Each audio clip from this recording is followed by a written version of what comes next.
Assalamualaikum warahmatullahi wabarakatuh.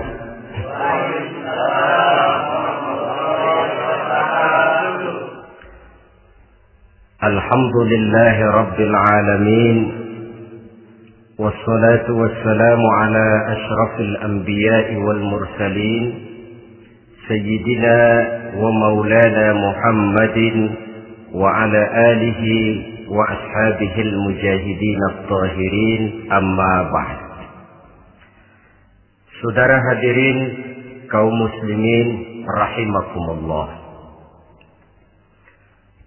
Dalam kehidupan sehari-hari kita selalu berhadapan dengan dua hal yang berlawanan, dengan dua hal yang kontroversial kata orang sekarang, yang kita diharuskan memilih satu di antara kedua hal itu. Sejak kita bangun tidur sampai kita tidur lagi, selalu kita hadapi dua persoalan itu, yang benar dan yang salah, yang hak dan yang batil, yang pantas dan yang tercela, yang ma'ruf dan yang munkar. Persis seperti sebaik lagu yang lagi ngepop dan banyak dinyanyikan anak sekarang, madu di tangan kananmu katanya, racun di tangan kirimu. Tapi saya pikir-pikir, bagaimanapun kalau cuma sekedar madu di tangan kanan, racun di tangan kiri, adresnya jelas. Yang repot kalau kita sudah tidak tahu lagi mana yang madu, mana yang racun. Lebih celaka lagi di zaman sekarang, banyak racun mereknya madu. Kita terpedaya, kita terpesona, kita terpukau oleh racun yang bermerek madu ini. Kita minum dia, yang akibatnya rawan di dalam kehidupan kita. Sangat banyak racun-racun yang terpancang di sepanjang perjalanan hidup kita ini. Dan dua di antara racun kehidupan itu akan kita bicarakan pada pertemuan kali ini, yakni arak dan judi, minuman keras dan judi.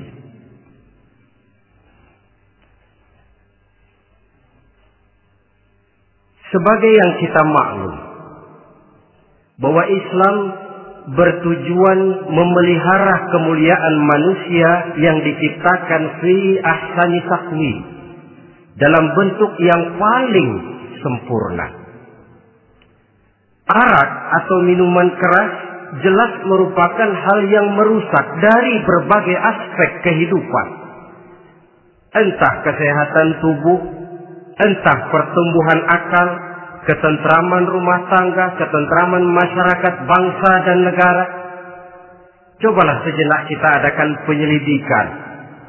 Kalau masuk kita ke dalam penjara, melihat sel-sel di sana, berapa banyak yang mendekam di sel karena urusan minuman keras. Masuk kita ke rumah sakit, berapa banyak yang dirawat akibat minuman keras, akibat stres yang dialaminya. Berapa banyak rumah tangga berantakan, berapa banyak pembunuhan terjadi, pemerkosaan terjadi akibat daripada minuman keras ini. Yang paling ironi kalau dia sudah menyerang anak-anak muda kita. Padahal kita tahu remaja, pemuda adalah bentuk miniatur daripada kehidupan suatu bangsa. Akan bagaimana warna Indonesia 20, 30, 40 tahun yang akan datang, remaja dan pemuda kita jawabannya. Bahkan dari segi agama pun, akan bagaimana warna Islam di Indonesia 20, 30 tahun yang akan datang, remaja itu pula jawabannya. Karena itu, tidak terlalu berlebihan kalau saya berkata bahwa untuk menghancurkan Islam di Indonesia ini, tidak perlu menghancurkan pondok pesantren, tidak perlu menutup masjid, melarang pengajian, menyegel musola, tidak perlu. untuk menghancurkan Islam di Indonesia cukup dengan meracuni remaja, pemuda-pemudi Islam di Indonesia. Kalau mereka sudah diracuni, dijauhkan dari agamanya, masalahnya tinggal menunggu pergantian generasi. Maka yang jadi pilot proyek jelas remaja, pemuda, termasuk dengan menanamkan pengaruh minuman keras. Ditanamkan ke tengah remaja kita ini untuk jauh dari tuntunan agama. Hei pemuda-pemuda Islam, kalau kau mau jadi pemuda modern, jangan dekat-dekat ke masjid. Masjid khusus 60 tahun ke atas. Sepertinya di depan masjid itu ada papan pengumuman masjid khusus 60 tahun ke atas. Baca Quran kolot. Seiring dengan itu lalu modernisasi diartikan dengan westernisasi. Kau tidak akan bisa jadi pemuda modern sebelum semua yang datang dari barat kau telan mentah-mentah. Kau harus bisa bergaul seperti orang barat, berumah tangga macam orang barat, makan minum seperti orang barat. Kalau nyanyi lagu barat yang orang lain gak ngerti, kamu juga gak tahu.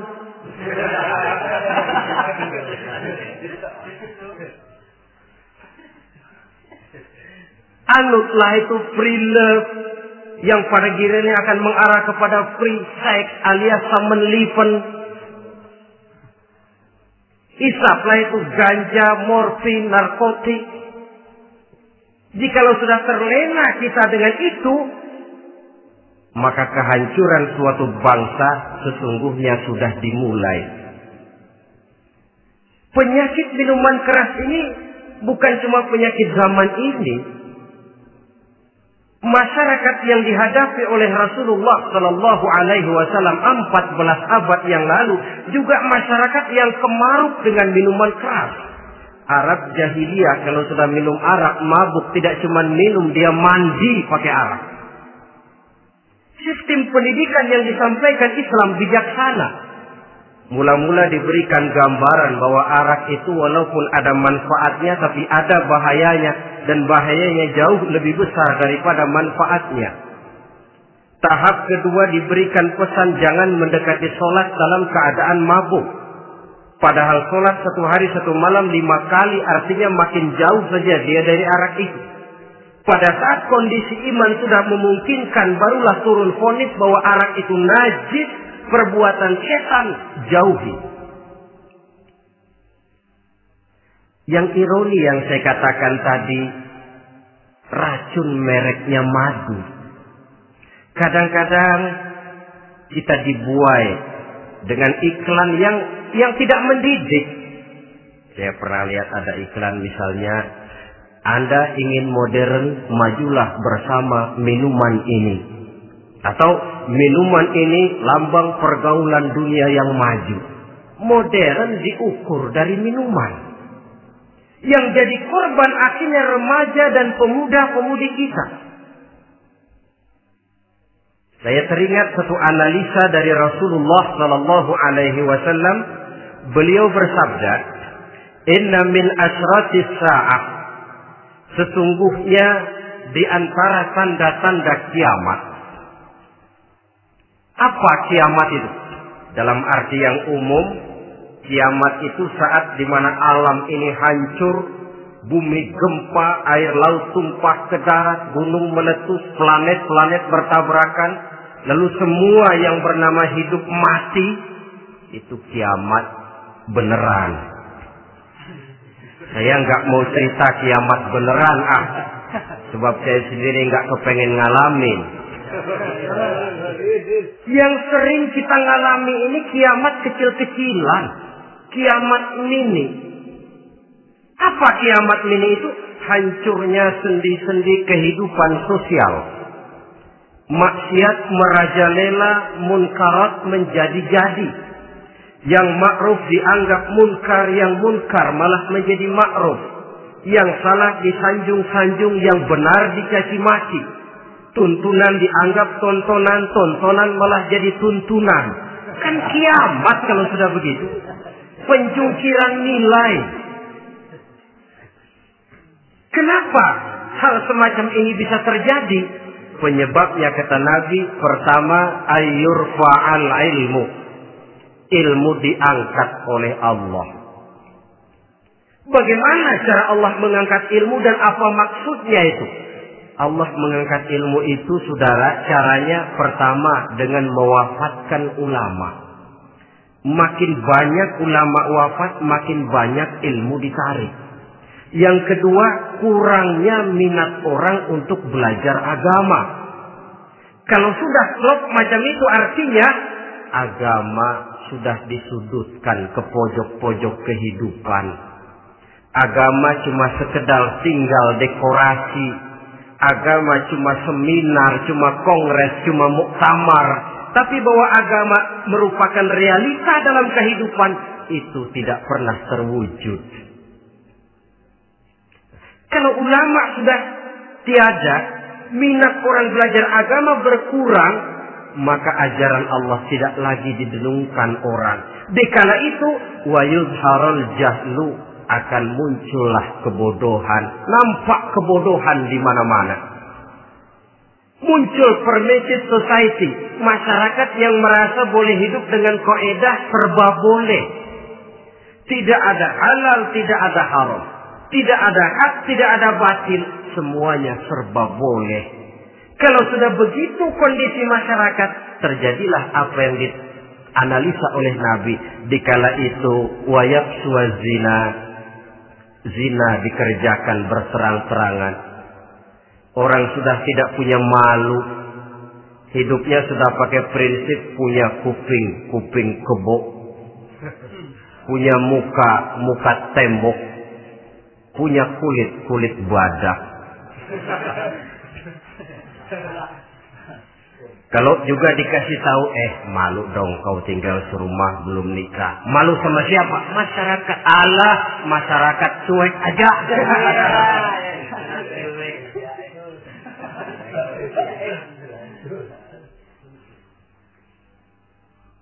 Bukankah realita kalau kita ikuti surat-surat kabar, berapa banyak sudah gadis-gadis bergelimpangan jadi korban?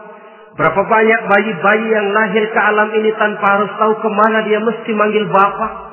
Yang akhirnya mengalami keterakisan, dimasukkan ke dalam kantong plastik, dibuang ke tempat sampah. Kalau itu sudah terwujud, muncul efek negatif yang kedua. Wa yushrabal khamr. Arak, minuman keras jadi kebanggaan. Anak muda belum nyohor kalau belum bisa mabuk. Yang gak mabuk dianggap kolot. Kampungan lo. Bikin malu baru kena segelas aja udah miring. Cengeng. Temen kita hebat sampai nyungsep di got. Yang nyungsep hebat. Ya, kalau cuma yang hancur kehidupan pribadi. Tapi kalau sudah menyangkut masa depan, yang berarti masa depan suatu generasi adalah merupakan masa depan daripada suatu bangsa. Begitu kerasnya Islam ini melarang minuman keras. Sampai bukan cuma sekedar meminumnya saja yang diharamkan, tetapi juga dilarang mengimportnya, memproduksinya, membuka warung yang menjual minuman keras atau bekerja di tempat penjualan minuman keras. Ada juga yang nyerempet-nyerempet, Pak, kalau sedikit kan nggak apa-apa, nggak mabuk ini. Nah, saya ingatkan hadis Nabi diriwayatkan oleh Imam Ahmad, Abu Daud dan Turmuzi. Nabi bersabda, "Ma askara katsiruhu faqaliluhu haramun." Apa yang banyaknya menyebabkan mabuk, sedikitnya pun tetap haram hukumnya. Memang barangkali mungkin ada manfaatnya, tetapi bahayanya jelas lebih besar ketimbang manfaat yang bisa timbul daripada jenis minuman keras itu sendiri. Dalam hadis lain Nabi pesankan, "Man kana yu'minu billahi wal yaumil akhir fala yaq'udu ala ma'idatin taduru 'alaiha al-khamru. Siapa yang beriman kepada Allah dan beriman kepada hari akhirat, jangan dia duduk di dalam satu pertemuan yang di dalam pertemuan itu diedarkan minuman keras. Masuk ke dalam lingkungan macam itu saja tidak diperkenankan. Kenapa? Asyariku fi syarri syarrun. Bersekutu dengan kejahatan, jahat juga hukumnya. Semalam kamu mabuk ya? Enggak, temen. Saya cuma ngebeliin aja kok. Apalagi ngebeliin.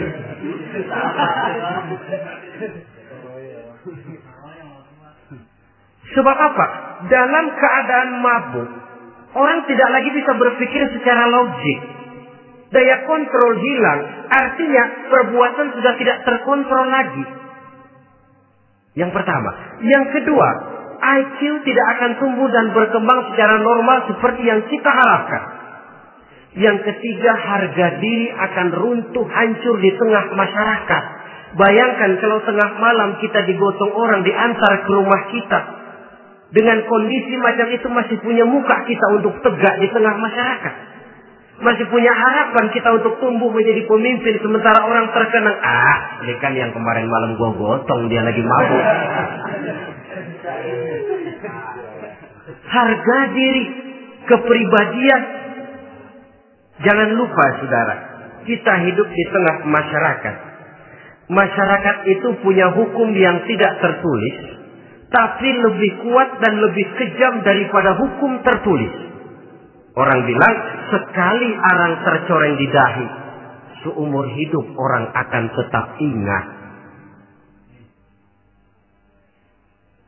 Makanya Rasulullah dalam hadis memberikan tamsil untuk adik-adik remaja muslim ini, masalul mu'min kamasalin nahli. Perumpamaan orang yang beriman itu persis seperti tawon. Mentalitas orang mukmin persis tawon. Apa mentalitas tawon? Kalau kita ngaji bab tawon, kita renungi apa keistimewaan tawon. Saya lihat-lihat, ternyata tawon itu punya 4 keistimewaan. Pertama, tawon itu yang dihisap selalu saripati bunga. Bagus makanannya. Belum pernah tawon keliru makan. Saya belum pernah dengar kok ada tawon makan tahu.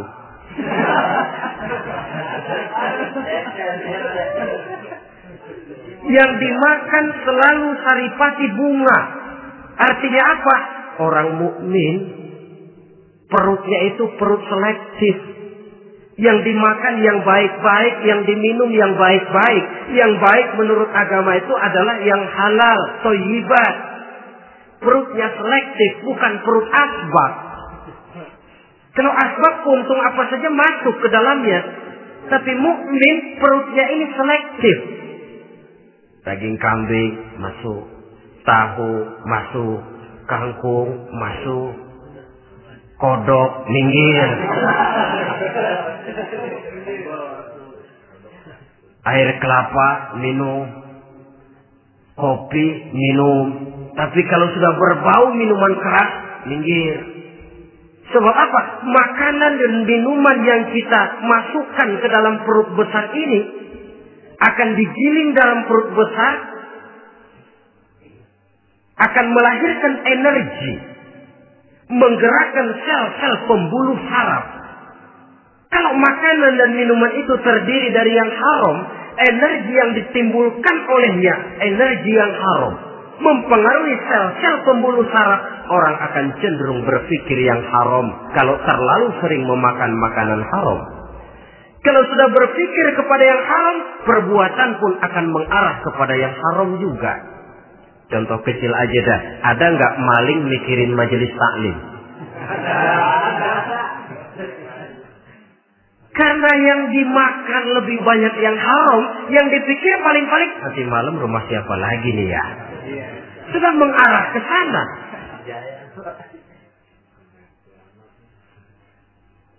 Saripati bunga yang dimakan tawon itu. Lalu tawon yang kedua saya lihat yang dikeluarkan selalu madu.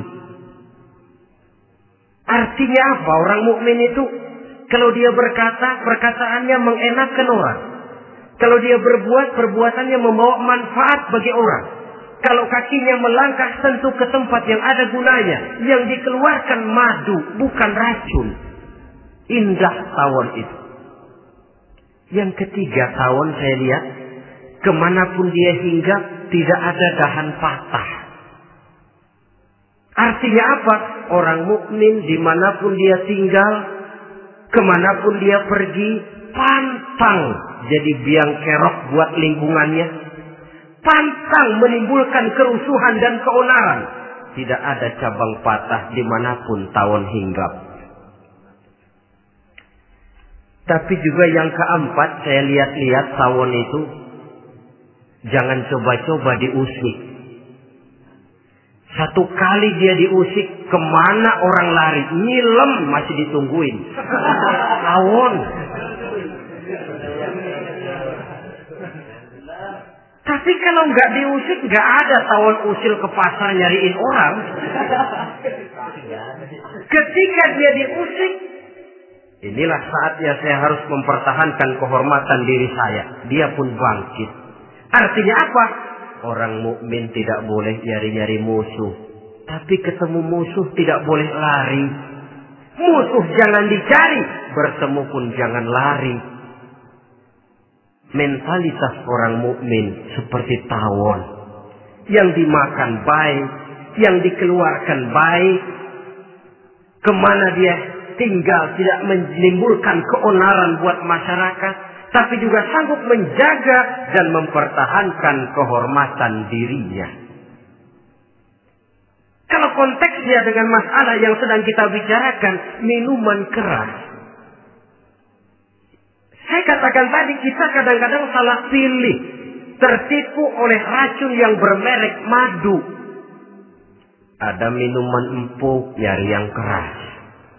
Salah pilih. Ketahuan orang bikin pel buat anjing. Manusia yang nelen. Akhirnya miring kayak anjing.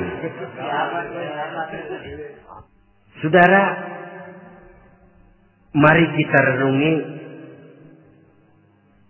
An-Nisa ayat 140. Allah Subhanahu wa ta'ala mengingatkan, "Qad nazzala 'alaikum fil kitab أن إذا سمعتم آيات الله يكفر بها ويستهزأ بها فلا تقعدوا معهم حتى يخوضوا في حديث غيره إنكم إذا مثلهم." Sungguh kata Allah, telah diturunkan kitab Al-Quran ini kepada kamu, yang apabila kamu dengar ayat-ayat Allah itu diingkari orang, diejek-ejek orang, fala taqudu ma'ahum, jangan kamu duduk bersama orang-orang semacam itu. Bagaimana mengejek ayat-ayat Allah misalnya? Tahu kalau minuman keras itu diharamkan, tapi masih minum juga, itu kan mengejek ayat namanya. Duduk di majelis semacam itu dilarang oleh Quran. Kenapa? Innakum idzam misluhum. Kalau kamu juga duduk di majelis semacam itu, kau dan mereka sama saja, kata Quran. Sama saja. Tahu kalau minuman yang memabukkan itu diharamkan agama, tapi minumnya juga mengejek ayat Allah. Duduk di tengah kelompok mereka berarti ikut mengejek ayat Allah. Dekat saja pun jangan, entahlah lagi sampai meminumnya. Maaf, bukankah Allah menurunkan Al-Quran kepada manusia, kata Imam Al-Ghazali, persis, maaflah, seperti gubernur bikin surat kepada Pak Lurah. Dalam suratnya Pak Gubernur bilang, Pak Lurah, tolong carikan tanah di daerah Kebayoran untuk sekolah 6.000 meter. Pak Lurah dapat surat dari Pak Gubernur, bangga bukan main. Itu surat sore, pagi, siang, malam dibaca. Ditaruh di tempat yang tinggi. Diberikan minyak wangi, mau diambil, dicium dulu. Dibawa dengan penuh hormat dan hati-hati. Tapi tanah yang dipesan Pak Gubernur tidak dicari-cariin. Penghargaan macam apa ini? Nanti Gubernur cek, Pak Lurah, siapa? Sudah terima surat saya? Sudah Pak, sudah. Bagus. Lalu bagaimana? Aduh Pak, surat Bapak sore pagi, siang malam saya baca. Bagus. Apalagi Lurah? Surat Bapak saya taruh di tempat yang tinggi Pak. Saya pakai minyak wangi. Mau saya ambil, saya cium dulu.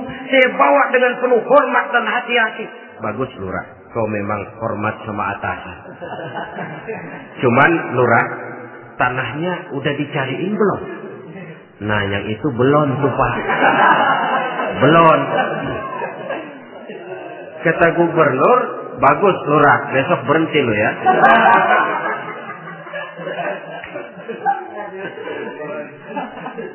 Membacanya memang penting. Al-muta'abbad bitilawatihi. Beribadah dari sebab membacanya. Tapi setelah kita baca, kita tahu isinya. What next? Mau apa kita dengan isinya itu? Jangan yang kita baca, kita injak-injak. Itulah ironinya. Bagaimana Quran itu mau membawa keberkahan dalam hidup ini. Kalau yang kita baca sering kita injak-injak. Dalam kehidupan kita baca ayat. Wa ahallallahu al-bai'a wa harrama riba. Allah halalkan jual beli, Allah haramkan riba, tapi renten ditelan terus.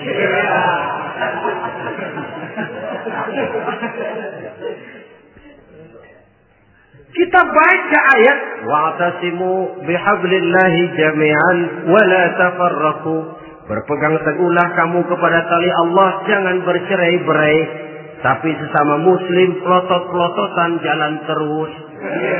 Janganlah yang sesama muslim kadang-kadang yang mengklaim dirinya sebagai pemimpin Islam kelihatannya juga sikut-sikutan jalan terus.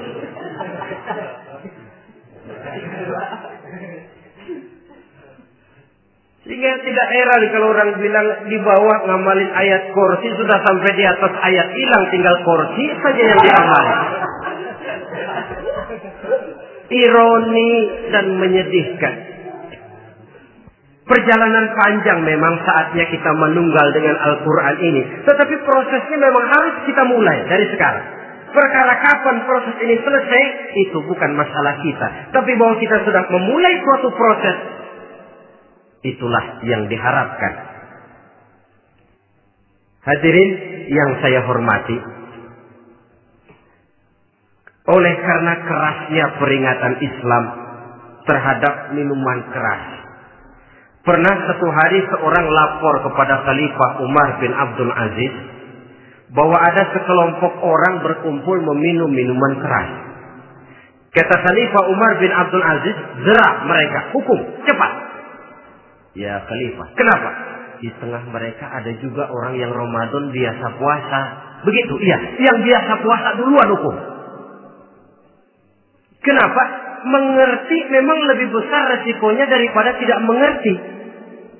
Kalau yang tidak mengerti dilatar belakangi oleh kebodohan, barangkali masih bisa ditolerir, masih bisa dimaklumi. Ini toh sudah tahu mau puasa, kenapa berkumpul di majelis yang ada minuman keras? Tapi memang kelompok ini kan memang selalu ada. Kita lihat dalam masyarakat itu kan ada 4 kelas. Pertama, ada orang yang tahu perintah dan tahu larangan. Ini the first class, kelompok terbaik. Perintah tahu, dia kerjakan. Larangan tahu, dia jauhi. Ini orang terbaik. Yang kedua, ada orang tahu perintah tapi tidak tahu larangan. Perintah tahu, larangan tidak tahu. Sholat mau, puasa mau, zakat fitrah bayar, nyolong mau, mabuk ayo. Perintah tahu tapi larangan tidak tahu, akhirnya semua dikerjain. Barangkali yang rada bingung malaikat bagaimana nyatatnya ini, kotor absen. Gelas yang ada di hadapan saya ini, kalau semua diisi air putih macam ini, kan jelas bisa diminum orang. Kalau semua diisi bensin, jelas bisa diminum motor. Tapi kalau separuh diisi air putih, separuh diisi bensin, kacau. Kalau gelas yang ada di hadapan saya ini sepenuhnya diisi air putih, jelas bisa diminum orang. Kalau sepenuhnya diisi bensin, juga jelas bisa diminum motor.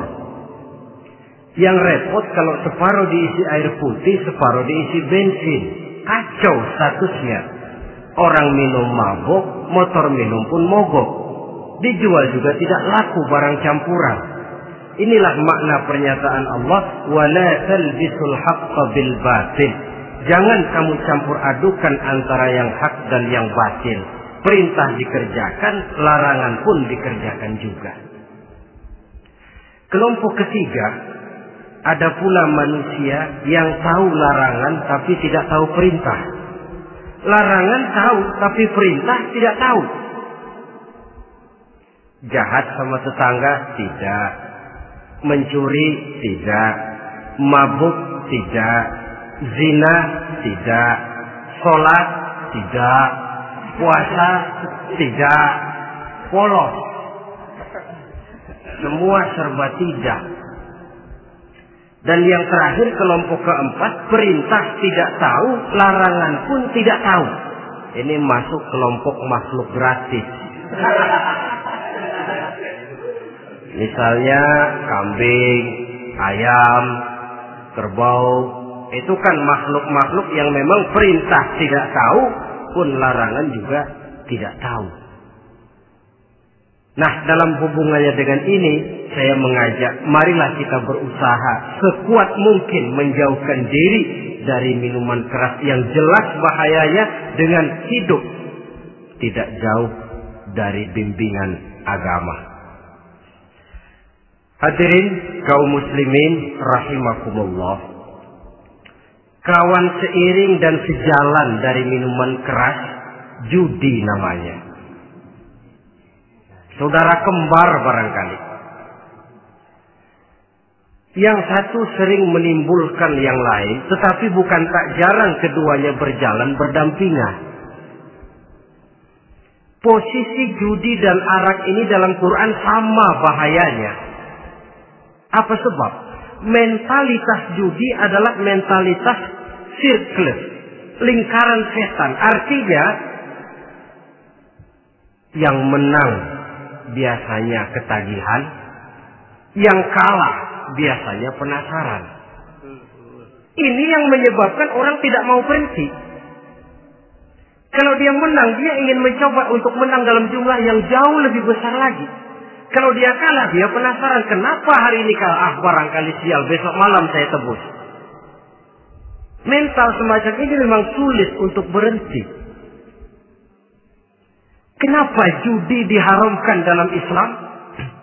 Pertama, seorang muslim di dalam berusaha mencari harta, dia harus mengikuti sunnatullah.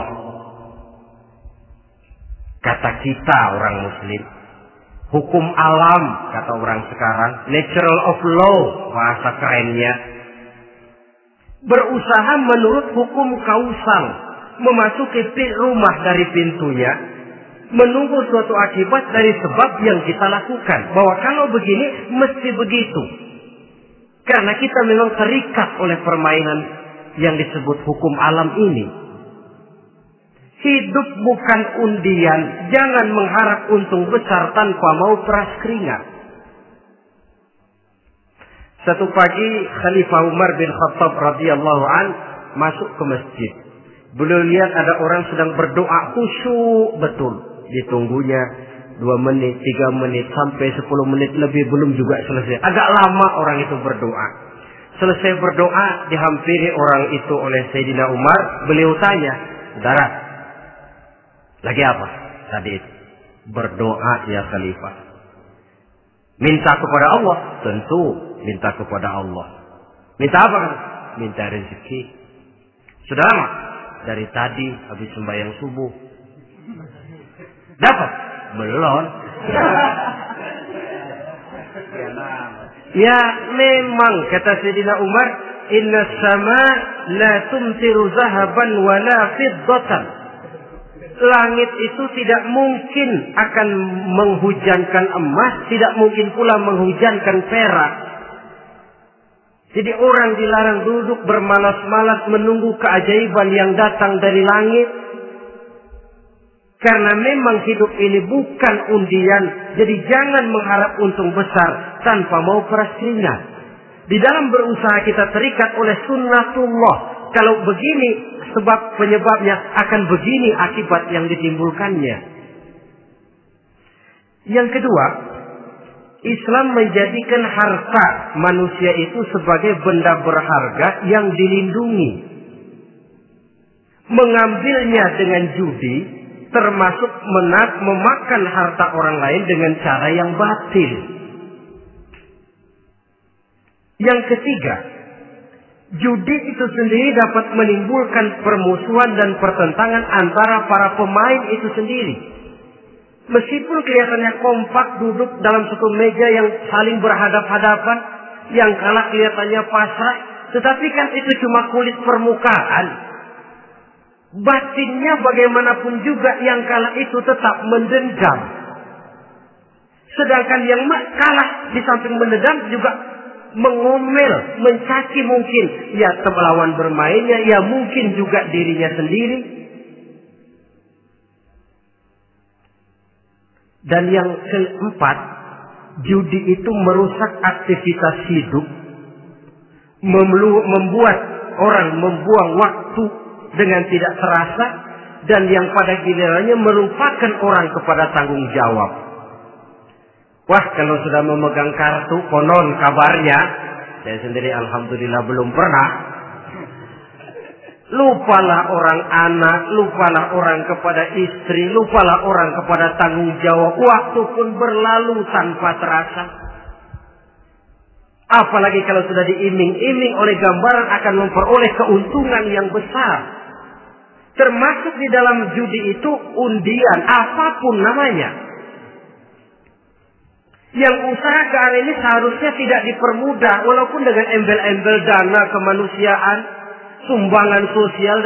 Saya tidak begitu yakin, saudara, bahwa bangsa Indonesia ini sudah begitu menipis rasa kemanusiaannya, sehingga untuk berlaku sosial mesti diimbangi dengan hadiah sekian juta rupiah. Saya tidak percaya bahwa umat Islam di Indonesia sudah begitu tipis rasa kasih sayangnya kepada sesama, sehingga sulit mengeluarkan bantuan kalau tidak diimbangi dengan hadiah yang sekian puluh juta rupiah.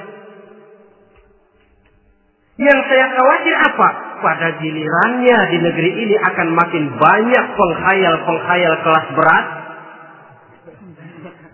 Tukang-tukang ngelamun kelas tinggi. Yang hidup cuma ngumpulin jikalau. Jikalau, andai kata, umpama misalnya. Orang sudah kemana-mana, kita masih menghitung jikalau.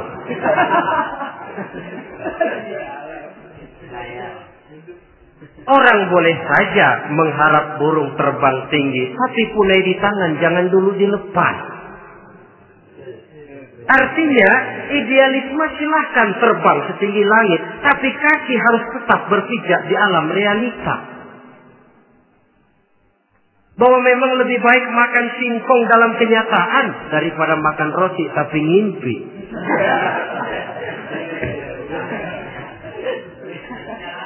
Kadang anaknya menangis, Pak minta jajan, ada uang 200 rupiah. Sudahlah sabar, kau jangan jajan, nanti bapak beliin kalau tembus 100 juta nih.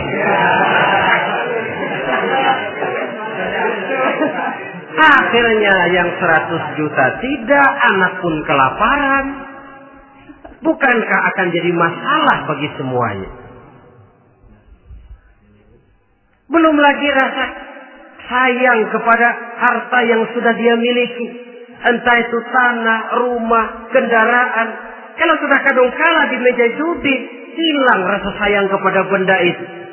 Ada rumah-rumahnya dilelang, ada kendaraan-kendaraan jadi taruhan. Ada jam tangan pun copot tanpa terasa. Maka berapa banyak rumah tangga berantakan, istri minta cerai, orang jadi nekat merampok. Orang jadi nekat mencuri, korupsi kalau dia pejabat. Akibat apa ini? Pengaruh yang namanya judi. Saudara kaum muslimin, ma'asyiral muslimin rahimakumullah.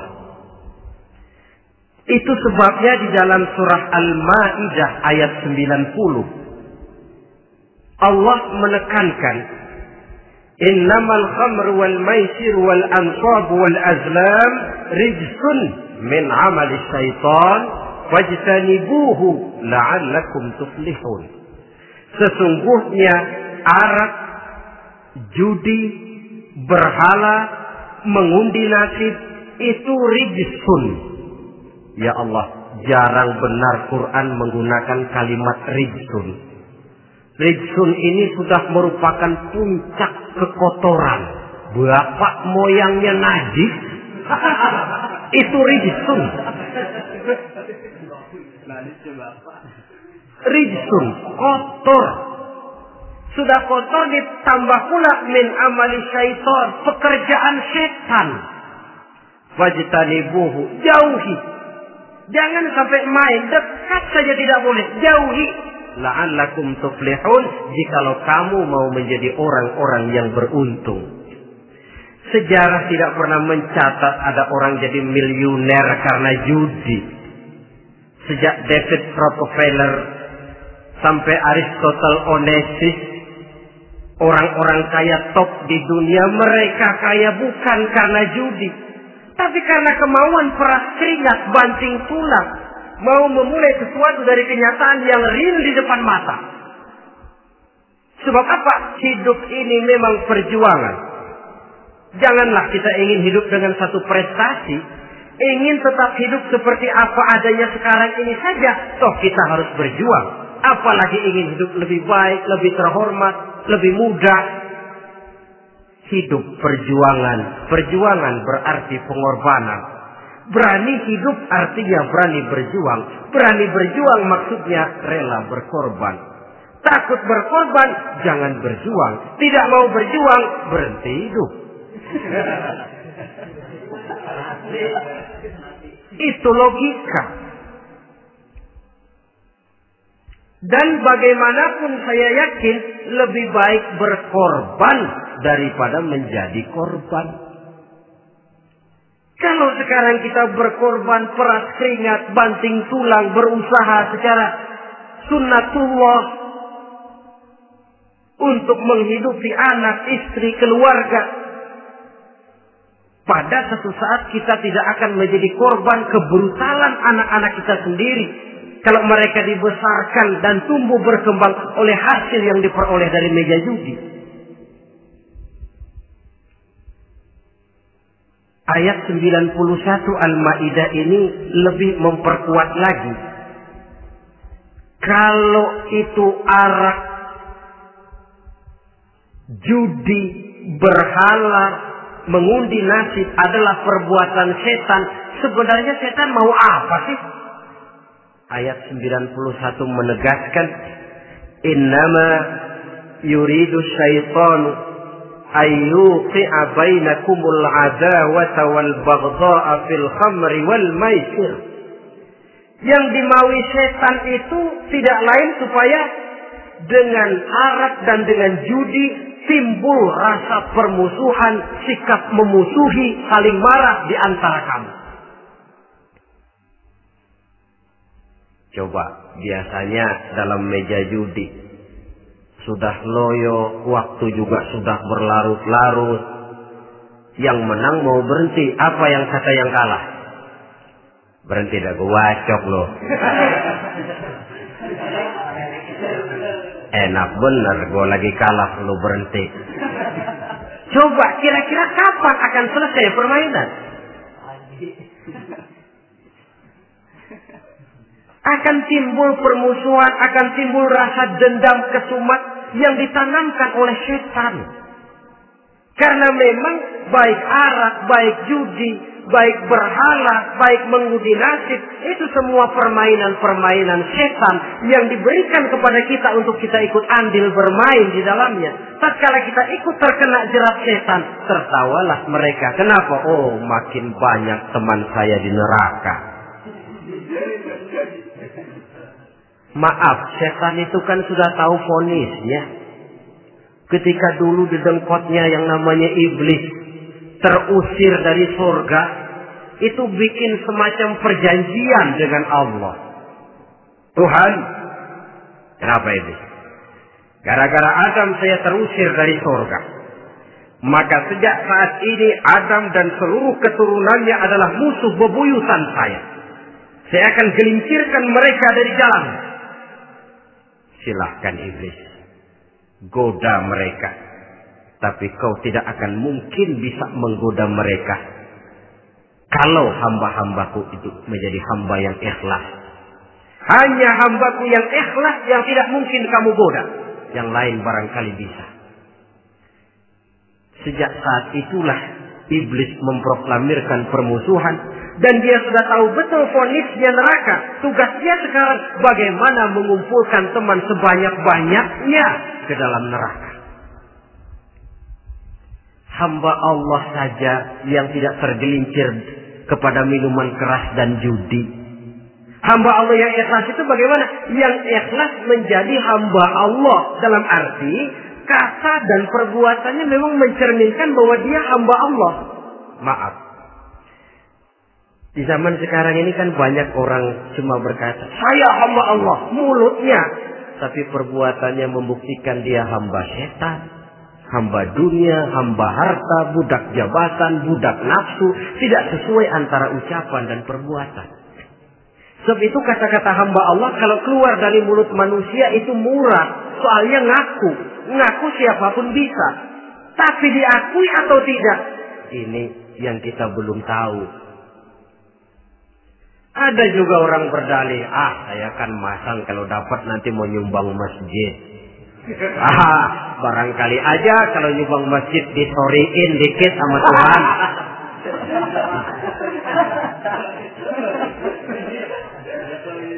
Apa bisa begitu? Saudara, kita tidak mungkin mencuci kain dengan air najis.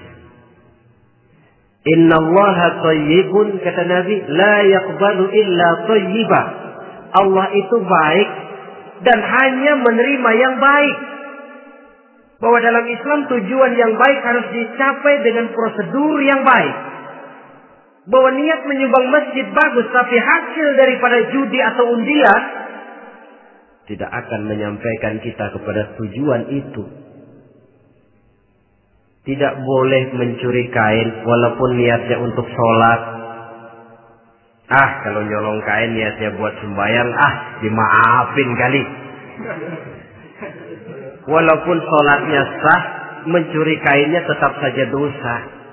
Islam tidak menghalalkan segala cara untuk mencapai suatu tujuan. Bahwa tujuan yang baik harus dicapai dengan cara yang baik juga.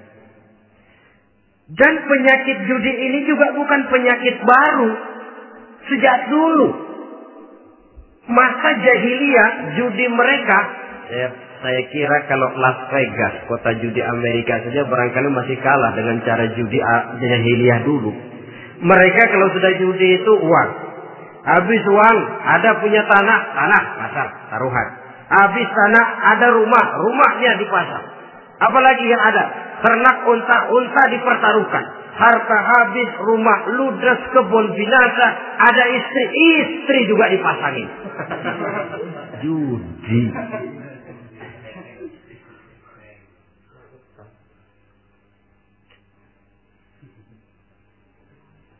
Kita sebagai muslim oleh Al-Quran dijelaskan orang yang mempunyai dua tujuan hidup. Pertama tujuan jangka pendek. Yang kedua tujuan jangka panjang. Tujuan jangka pendek dunia dan seluruh isinya. Tujuan jangka panjang adalah akhirat dan ridho Allah. Ini yang terpantul dalam doa setiap kita. Rabbana atina fid dunya hasanah wa fil akhirati hasanah. Tercapai tujuan jangka pendek fid dunya hasanah, dan tujuan jangka panjang wa fil akhirati hasanah. Untuk mencapai tujuan jangka pendek, merangkul dunia dan seluruh isinya, apa yang jadi modal utama? Pertama, pendidikan. Makin tinggi jenjang karier pendidikan yang kita tempuh, rasa-rasanya makin mudah menjangkau dunia dan isinya. Yang kedua, pengalaman. Tenaga expert masih tetap diperlukan. Makin banyak pengalaman, makin mudah menjangkau dunia. Yang ketiga, dan ini ada tapi tidak bisa dijadikan pegangan, faktor nasib. Faktor kebetulan. Ada, tapi tidak bisa dijadikan pegangan mutlak. Pendidikan, pengalaman, ingin menjangkau fid dunya hasanah. Ini modal utama. Lalu untuk mencapai fil akhirati hasanah, prestasi ibadah. Bagaimanapun tinggi pangkat dan jabatan kita, bagaimanapun banyak gelar kita sandang, tanpa prestasi ibadah, nol besar kita dalam pandangan Allah. Itu sebabnya kita sholat. Jadi tidak beralasan kalau orang ditanya, kenapa sih kamu nggak sholat? Ah, tetangga saya sholat melarat terus. Memang sholat itu bukan untuk mencari uang kok. Kalau ada orang yang rajin sholat, rezekinya kelihatan lancar, itu cuma sekedar persekot. Uang muka, cashnya tetap di akhirat nanti. Efeknya apa? Karena kita punya tujuan jangka panjang, mengharap ridho Allah di akhirat. Cara kita mencapai tujuan jangka pendek dibatasi oleh pertanyaan, Allah ridho apa enggak? Kita cari uang, tapi pertanyaan pokok, Allah ridho enggak cara ini? Kita mengejar kedudukan, tapi Allah ridho enggak dengan cara ini? Ini yang menyebabkan kita lantas tidak lalu menghalalkan segala cara. Yang penting tujuan tercapai cara apapun halal. PKI. Kan cuma PKI yang berprinsip asal tujuan tercapai cara apapun halal. Dan kita sudah sepakat PKI dan seluruh ajarannya tidak berhak hidup di bumi Pancasila ini. Cuma jangan sekedar PKI-nya dikutuk tapi ajarannya dipakai.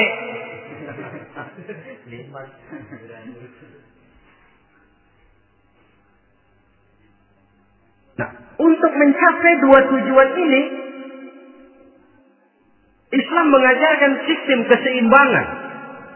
Sehingga Nabi sabdakan, "I'mal lidunyaka ka'annaka ta'ishu abada, wa'mal li akhiratika ka'annaka tamutu ghada." Bekerjalah buat duniamu seolah-olah kau akan hidup untuk selamanya, tetapi bekerjalah untuk akhiratmu seolah-olah kau akan mati besok. Jadi kalau kita sudah sholat menghadap Allah, usolli fardhu maghrib, Allahu Akbar, ingat seolah-olah kita akan mati besok supaya timbul khusyuknya. Tapi kalau kita sudah bekerja, kuliah, belajar di tempat tugas, ingat seolah-olah kita akan hidup selamanya supaya timbul gairah kerja. Jangan dibalik. Di kantor ingat mati, lemas terus. Ngapain kerja sungguh-sungguh bakalan mati. Lagi sholat ingat Duta Merlin, Altiron Plaza, ya kacau. Salah pasang, tidak pada tempatnya. Untuk mencapai fid dunya hasanah ini, Islam mengajarkan tempuh jalur yang mengikuti sunnatullah. Itu yang dihargai oleh agama. Terikat oleh hukum kausal bahwa kalau ini yang saya usahakan hasilnya akan begini. Perkara nanti hasil tidak seperti yang kita harapkan, baik sangkalah kita kepada Allah. Sebab kita tidak tahu rahasia apa di belakang itu. Kadang orang mengeluh, habis saya rajin sholat tapi rezeki seret, berhenti aja dah. Kita tidak tahu rahasia di belakang itu. Pernah, hadirin, satu hari seorang petani, dia selesai bekerja di ladang, istirahat. Dia tidur di bawah sebuah pohon beringin. Di sebelah pohon beringin itu ada pohon labu. Dia berpikir, kalau saya lihat-lihat Tuhan nggak adil katanya. Masa pohon beringin pohonnya besar, buahnya kecil. Pohon labu pohonnya kecil, buahnya gede. Tuhan bukan arsitek ulung ini.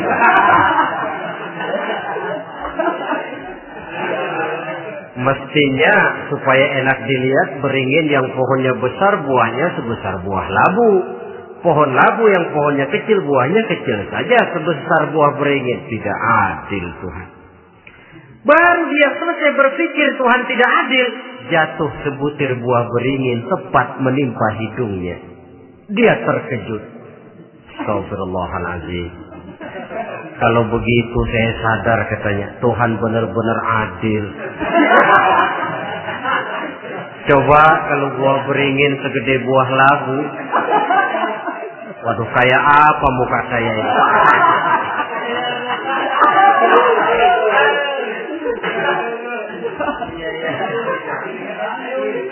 Baru terbuka pandangan matanya setelah berhadapan dengan kenyataan. Baru keluar respek. Allah benar-benar adil. Padahal semenit yang lalu dia masih berkata, Tuhan bukan arsitek ulu.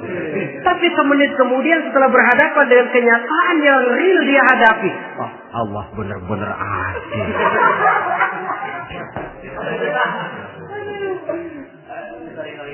Itulah kehidupan ini.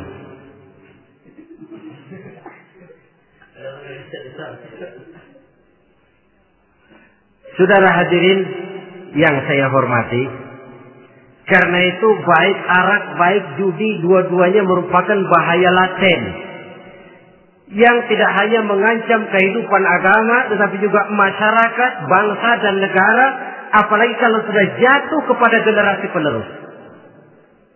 Dan yang bagaimanapun juga saya berpikir sebenarnya remaja, pemuda, pemudi kita cuma korban dari suatu sistem. Sebab ini merupakan tanggung jawab bersama. Ulama mubalik macam saya paling wewenangnya cuma ngomong. Yang punya SK untuk memberhentikan pabrik minuman keras itu kan Menteri Perindustrian. Tangan-tangan eksekutif. Sehingga kalau Nabi katakan, Man ra'a minkum munkaran falyughayyir biyadihi wa illam yastati' fa bilisanihi wa illam yastati' fa biqalbihi. Apabila salah seorang kamu melihat suatu kemunkaran, termasuk minuman keras dan judi di dalamnya, rubah itu. Dengan cara apa? Kalau kau mampu dengan tangan, artinya power, kekuatan. Kalau dengan tangan tidak mampu, ini orang kalau gue pukul gue yang melintir. Umpamanya, fabilisani, dengan lidah ngomong. Mas, saya senang sampean tinggal di sini, kampung kami tambah warga, tapi tolonglah jangan bawa pengaruh yang tidak baik. Kalau ternyata bicara pun tidak berani, fabiqalbi, cukup dalam hati, sekurang-kurangnya tidak ikut membenci kemungkaran dalam hati, itulah kadar iman yang paling lemah. Ini secara umum. Tapi kalau hadis ini kita mau adakan semacam, katakan description of job, bahasa kerennya, kita adakan pembagian tugas. Siapa yang harus merombak kemungkaran dengan power? Penguasa, pemerintah, sebab dia punya aparat. Siapa yang merombak kemungkaran dengan lidah? Ulama, kiai, mubalik, ngomong. Siapa yang hanya merubah kemungkaran dalam hati? Kita umumnya rakyat lemah ini. Yang mau ngomong gak berani, tapi hati pegel. Nah, kalau sudah ada pembagian tugas semacam itu, insya Allah masing-masing akan berjalan pada relnya, dan pada akhirnya selamatlah kita, bangsa Indonesia, umat Islam pada khususnya, dari bahaya, baik bahaya minuman keras maupun bahaya judi. Menyelamatkan bangsa dan yang lebih lagi menyelamatkan masa depan kita. Sekianlah saudara pertemuan kita pada saat ini. Mudah-mudahan ada manfaatnya. Terima kasih atas segala perhatian. Mohon maaf atas segala kekurangan. Usikum wa nafsi bitaqwallah. Wassalamualaikum warahmatullahi wabarakatuh.